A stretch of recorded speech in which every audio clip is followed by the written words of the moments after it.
Comment ne pas devenir esclave de la machine dont l'intelligence surpassera celle de l'homme d'ici à quelques années? C'est le défi que compte relever le milliardaire et entrepreneur américain Elon Musk. Il nous met en garde contre les dangers de celle-ci. If AI has a goal and humanity just happens to be in the way, it will destroy humanity as a matter of course, without even thinking about it. No hard feelings. Pour faire face à la montée inexorable de l'intelligence artificielle, le patron de Tesla et SpaceX entend travailler sur deux fronts. D'un côté, encadrer l'IA, de l'autre, augmenter l'homme. Un modèle d'intelligence artificielle qui s'intéresserait à l'univers ne détruirait probablement pas l'espèce humaine parce que nous sommes une partie intéressante de l'univers. C'est la promesse de son nouveau projet d'intelligence artificielle baptisé xAI dont il a annoncé la création en juillet dernier. Bien qu'encore flou, l'objectif de la start-up est défini en ces termes. Comprendre la véritable nature de l'univers. Cette IA idéale agirait selon lui un peu comme les humains qui aspirent à protéger l'habitat des chimpanzés alors qu'ils auraient la capacité de tous les chasser et les tuer. xAI compte se positionner comme une troisième option face aux deux poids lourds de l'IA que sont OpenAI et Google. Dans son grand projet visant à sauver l'humanité, Elon Musk compte également contribuer à augmenter les capacités de l'homme grâce à une symbiose avec l'IA. C'est le projet fou de sa start-up Neuralink qui conçoit des implants cérébraux permettant de communiquer avec les ordinateurs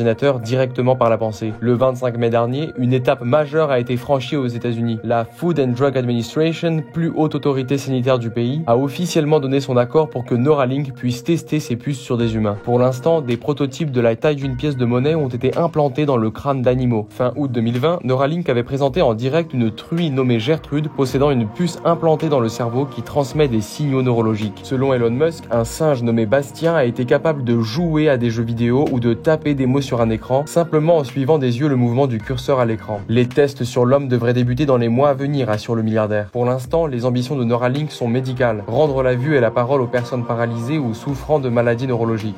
Hopefully later this year we'll do our first human device implantation, and this will be for someone that has lost the connection from their brain to their body, and we think that person will be able to communicate as fast as someone who has a fully functional body. Mais la start-up compte ensuite rendre ces implants suffisamment sûrs et fiables pour qu'ils relèvent de la chirurgie élective. En d'autres termes, que chacun puisse, moyennant quelques milliers de dollars, doter son cerveau d'une puissance informatique. Ces projets transhumanistes suscitent toutefois de nombreuses inquiétudes, notamment sur le plan éthique. La confusion entre IA et conscience risque notamment de saper les fondements de notre relation à l'autre. Réactions, émotions, perceptions, mémoire seront-elles du fait de votre interlocuteur ou bien de sa puce? Arriverons-nous à concilier nos vies avec l'oscillation entre ces deux hypothèses? Les spécialistes soulèvent également les dangers liés à la protection de nos données les plus intimes. Quel serait le prix à payer en matière de confidentialité? Que transmettrions-nous à cette interface neuronale connectée au cloud, ce nuage doté d'une mémoire capable de conserver éternellement nos idées les plus nobles comme les plus subversives?